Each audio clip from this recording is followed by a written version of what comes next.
안녕하세요. 책 읽어드립니다. HJ입니다. 오늘은 돈의 역사 4부 5장과 6장을 읽어드리도록 하겠습니다. 5장 대공황은 왜 그렇게 길게 이어졌나?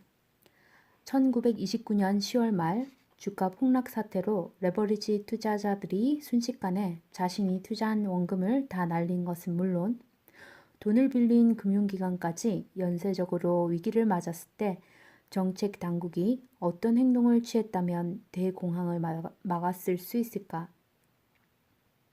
가장 시급한 조치는 금리 인하였을 것이다. 1928년 7월 이미 연준의 공개시장위원회는 현재의 고금리가 수개월 더 지속되면 지금으로부터 6개월에서 1년 후에 경기 상황이 영향을 받게 될 것이다. 라고 스태프들에게 경고를 들은 바 있었다. 따라서 연준 내에서 특히 뉴욕 연은행은 주가 폭락 사태가 발생했을 때 즉각적으로 대응할 준비가 되어 있었다. 뉴욕 연은은 확장적인 공개시장 조작 정책을 펼쳐 1929년 10월과 11월 사이에 정부의 증권 보유량을 2배로 늘렸다. 여기서 공개시장 조작이란 통화 공급을 조절하기 위해 채권 시장에 개입하는 조치를 뜻한다. 뉴욕 연은이 정부가 발행한 채권을 시장에서 매입하면 뉴욕 연은은 채권을 보유하게 되는 대신 채권을 가지고 있었던 사람들은 현금을 보유하게 된다. 물론 그 결과 금리도 떨어진다. 그러나 이 조치에 대해 연준 이사회 내에서 강한 반발이 있었다.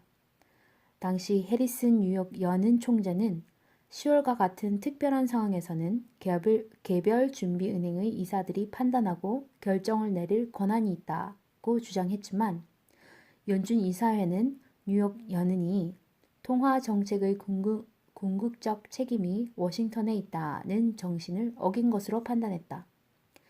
결국 뉴욕 연은은 11월 초에 연준 이사회의 압박에 굴복했고 공개시장 조작은 중단되었다. 당시 연준 이사회가 강경한 태도를 보인 이유는 연준 이사회의 주요 멤버가 청산주의에 경도되어 있었던 탓이 가장 크다.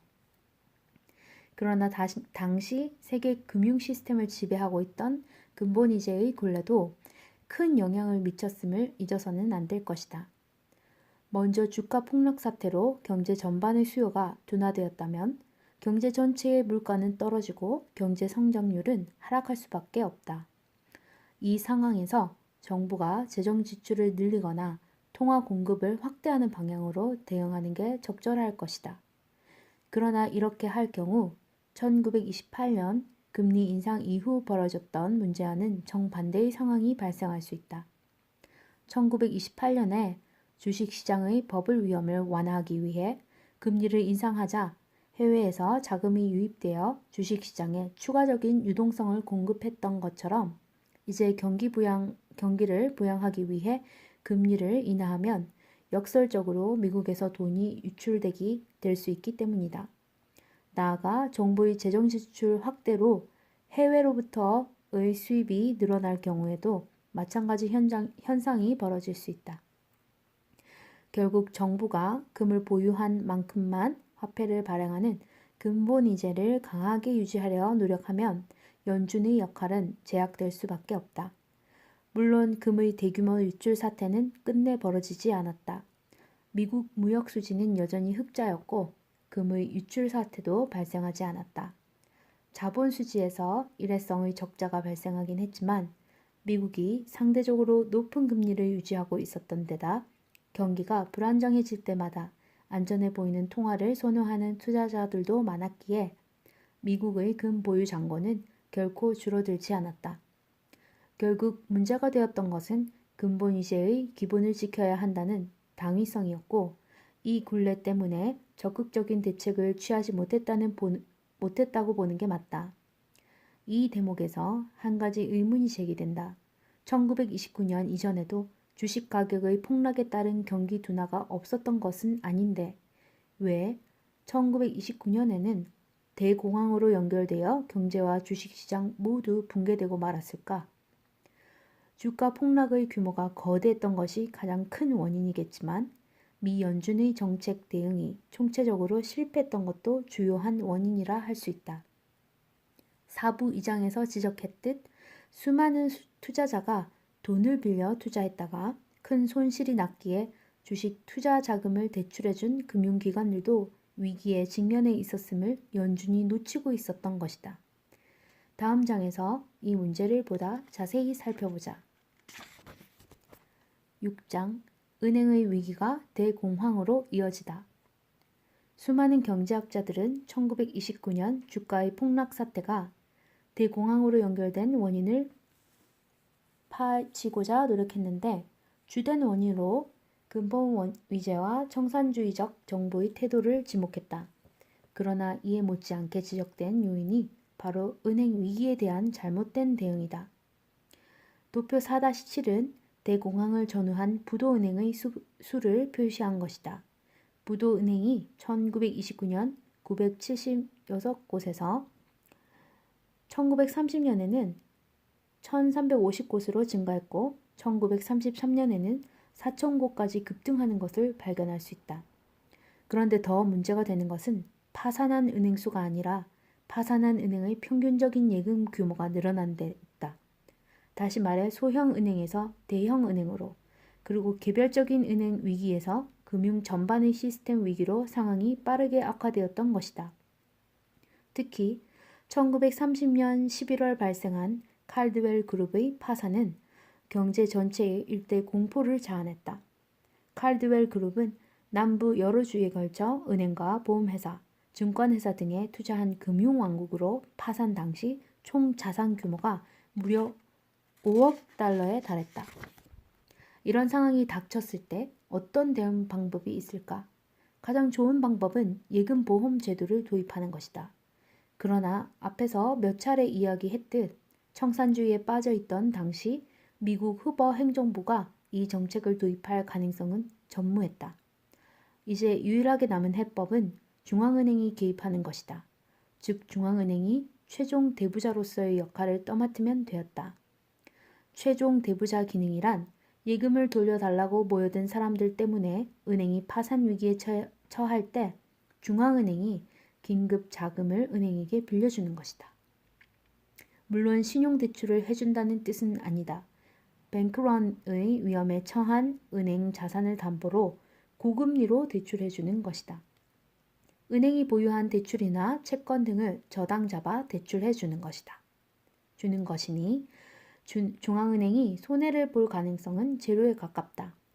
실제로 2008년 글로벌 금융위기 당시 미 연준은 긴급 자금 대출로 이후 상당한 수익을 얻었다. 그러나 당시 미 연준은 은행의 파산을 방치했다. 이때도 명분은 근본이제였다. 연준이 은행들을 돕기 위해 긴급 대출을 해주어 금리가 떨어지면 외국인이 금을 인출할 수 있다는 우려가 부각되었던 것이다. 결국 당시 미 연준은 금리를 내리기는커녕 1931년 말 오히려 뉴욕 연은의 재할인율을 인상하기에 이른다. 시장에 돈을 풀고 금리를 내려도 위기에 빠져든 금융기관이 살아날지 불확실한 판에 금리를 인상하는 등 긴축 정책을 펼치자 미국 경제는 돌이키기 어려운 지경에 빠져들었다. 가장 결정적 문제는 바로 통화 공급의 급격한 감소였다. 해외로 금이 유출되는 것만 신경 쓴 나머지 은행이 파산하면서 발생하는 대대적인 대출 감소를 무시했던 것이다. 1929년 하반기 미국 은행의 대출금은 418.6억 달러 수준이었지만 1930년 말 380.5억 달러로 줄어들었고 은행 위기가 절정에 도달한 1933년 초에는 222.4억 달러의 수준이 되었다. 물론 은행들이 나쁜 의도를 가지고 대출을 회수한 것은 아니다. 뱅크런 상황이 빚어지며 대부분의 은행에서 예금이 인출되니 대출을 회수하거나 보유한 채권이나 주식을 매도해 현금을 확보하려 하는 것이다. 하지만 기업이나 가게 입장에서는 은행이 대출을 회수하는 순간 큰 어려움에 처하게 된다. 당연히 만기 연장이 될 것이라고 생각하고 주택을 구입하거나 기계 장비에 투자했는데 대출 만기가 연장되지 않는다는 통보를 받으며 보유 자산 매각 밖에 방법이 없기 때문이다. 대출 만기가 연장되지 않는다는 통보를 받으면 보유자산 매각밖에 방법이 없기 때문이다. 그런데 1929년에서 1933년은 기업이나 가게가 보유하던 자산을 매각하기에 최악의 시기였다. 통화 공급이 감소하고 경기가 나빠지는 가운데 급격한 디플레가 출현했기 때문이다. 여기서 디플레란 인플레의 정반대에 해당되는 현상으로 15세기 유럽 그리고 3세기의 중국처럼 돈의 가치가 상승하는 현상을 의미한다. 이렇게 디플레가 출현하면 자산을 들고 있는 사람들은 어려워지고 반대로 현금, 특히 금을 비롯한 귀금속을 가진 사람들은 큰 이익을 누리게 된다. 왜 이런 현상이 나타났고 이로 인해 어떤 결과가 발생했는지 다음 장에서 자세히 살펴보자. 다음 시간에는 4부 7장과 8장 읽어드리도록 하겠습니다. 감사합니다.